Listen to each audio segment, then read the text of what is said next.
Good morning students, this is Neelam. Welcome to Sharda senior secondary school. हमने अपना chapter start किया हुआ है इनसाइड आवर अर्थ।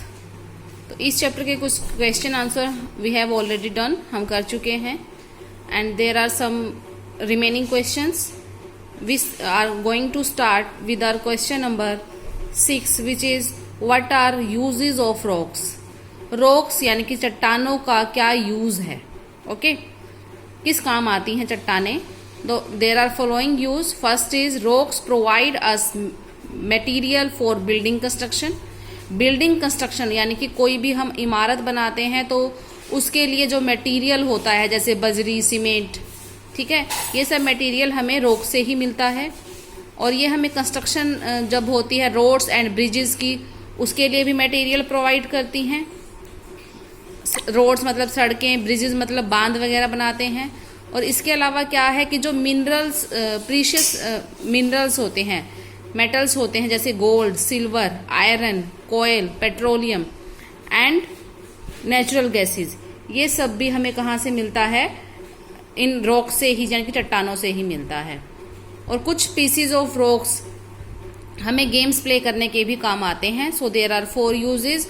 ये बिल्डिंग कंस्ट्रक्शन के लिए मटेरियल देती हैं, रोड्स एंड ब्रिजेस के कंस्ट्रक्शन के लिए मटेरियल देती हैं, हमें काफ़ी सारे मेटल्स जो मिनरल्स के रूप में मिलते हैं अंडर द रॉक्स, जैसे कि gold, silver, iron, coal, petroleum, natural gases, ये हमें रॉक से मिलते हैं। और कुछ पीसीज ऑफ रॉक्स को हम एज ए गेम प्ले करते हैं, ठीक है। तो ये 4 यूजेस हैं किसी भी मतलब रॉक को यूज करने के लिए। नेक्स्ट है what are metamorphic rock. Metamorphic rocks क्या होती हैं?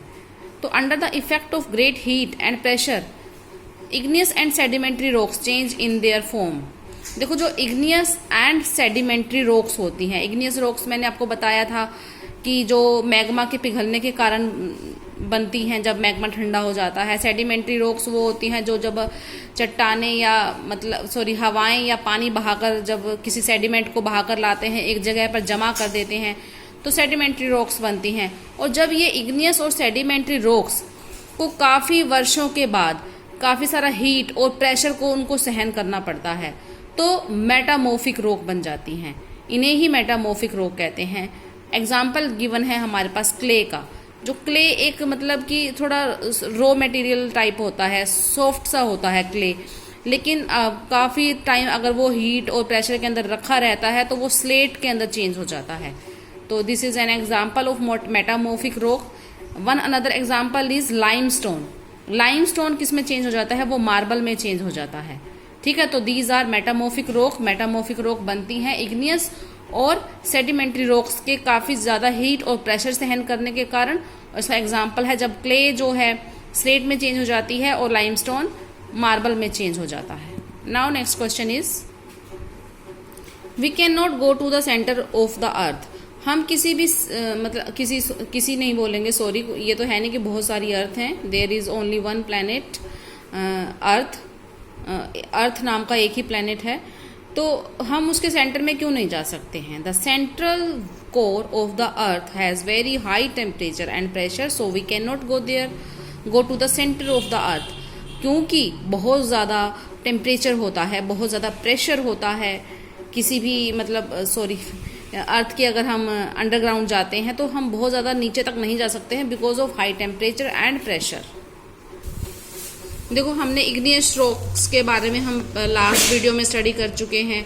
मेटामॉर्फिक रॉक्स को हमने अभी स्टडी किया। अब है क्वेश्चन कि सेडिमेंट्री रॉक्स क्या होती हैं। देखो रॉक्स रोल डाउन। कई बार क्या होता है कि बिकॉज ऑफ मतलब हाई वॉल्यूम विंड, काफ़ी ज़्यादा जब हवा चलती है, स्टॉर्म आ जाते हैं, तूफान आ जाते हैं, तो क्या होता है जो रॉक्स होती हैं वो टूट कर नीचे गिरने लगती हैं। Roll down, rocks roll down, और वो रास्ते में क्रैक, टूट जाती हैं, हिट ईच अदर, एक दूसरे से टकराती हैं। एंड क्या होता है वो जो छोटे छोटे फ्रेगमेंट्स हैं वो टूट जाते हैं, नीचे आकर गिरते हैं, ठीक है ना। तो क्या लिखा हुआ है कि rocks roll down, crack and hit each other and broken down into small fragments, ठीक है। These smaller particles are called sediments. अभी तो जो छोटे छोटे चट्टानों के टुकड़े हो जाते हैं, ये जो पार्टिकल्स होते हैं ना, छोटे छोटे टुकड़े, इन्हीं को ही सेडिमेंट्स कहा जाता है। These sediments are transported and deposited by wind, water etcetera. अब ये जो मतलब कि सेडिमेंट्स होते हैं छोटे छोटे, हवाओं के कारण या फिर पानी के कारण बहकर एक स्थान से दूसरे स्थान पर चले जाते हैं, डिपॉजिट हो जाते हैं वहां जाकर।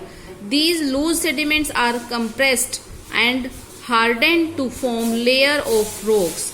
अब ये जो लूज सेडिमेंट्स होते हैं एक जगह पर जाके जब जमा हो जाते हैं, डिपॉजिट हो जाते हैं, तो काफी ज्यादा मतलब दबाव के कारण, हीट के कारण, हार्डनेस के कारण ये एक लेयर का रूप लेते हैं। These types of rocks are called sedimentary rocks, और इन्हीं को ही सेडिमेंट्री रॉक्स कहते हैं, क्योंकि ये सेडिमेंट्स के कारण बनती हैं। छोटे छोटे जो पार्टिकल्स होते हैं जिन्हें हम सेडिमेंट्स बोलते हैं, ठीक है, इन सेडिमेंट्स के डिपॉजिट के कारण ये बनती हैं, तो इनको सेडिमेंट्री रॉक्स कहा जाता है। इसका एग्जांपल है sandstone is made from grains of sand. जो सैंडस्टोन होता है, ठीक है, वो किसके कारण बनता है, किसके डिपोजिशन से बनता है, ग्रेन्स ऑफ सैंड के कारण। These rocks may also contain fossils of plants, animals and other microorganisms that once lived on them. और कई बार क्या होता है कि इनके नीचे आकर, जब ये नीचे आती है चट्टाने टूटकर, काफी सारे प्लांट्स दब जाते हैं इनके नीचे, एनिमल्स इनके नीचे दब जाते हैं, ठीक है, तो ये फॉसिल्स बन जाते हैं काफी टाइम के बाद। तो इनके नीचे फॉसिल्स भी मिलते हैं प्लांट्स के, एनिमल्स के और अदर माइक्रो ऑर्गेनिज्म, जो छोटे मोटे मतलब ऑर्गेनिजम्स होते हैं, चाहे वो प्लांट्स हों, एनिमल्स हों, ठीक है। तो these are called sedimentary rocks. Metamorphic rocks हमने अभी जस्ट किया है। इसके बाद है, देखो अब आप कहोगे कि मैम आपने लॉन्ग क्वेश्चन नहीं करवाए। क्या होता है कि जब हम इन शॉर्ट क्वेश्चंस को हम इकट्ठा पढ़ते हैं तो वो वही मिलकर लॉन्ग हो जाता है। जैसे हमने इग्नियस रॉक को अलग से पढ़ा है, सेडिमेंट्री रॉक को अलग से पढ़ा है, मेटामॉर्फिक रॉक को अलग से पढ़ा है, तो अब ये लॉन्ग क्वेश्चन बन गया है। तो आपको ये भी करना है कि what is a rock, how many type it has, right in detail. तो आपने रॉक, व्हाट इज रॉक ये हम कर चुके हैं, इग्नियस रॉक कर चुके हैं, ठीक है। तो ये आपको क्वेश्चन है कि व्हाट इज रॉक, ये ऑलरेडी डन है। ये बस हमें कंप्लीट लिखना है पूरा का पूरा। वो शॉर्ट क्वेश्चन के अंदर हमने अलग अलग किया था और अब मतलब इन सबको मिलाकर हमें राइट करना है। So now with this question हमारा जो चैप्टर है इनसाइड आवर अर्थ वो कंप्लीट होता है। Do these questions very carefully, try to understand them. Now take care, good bye.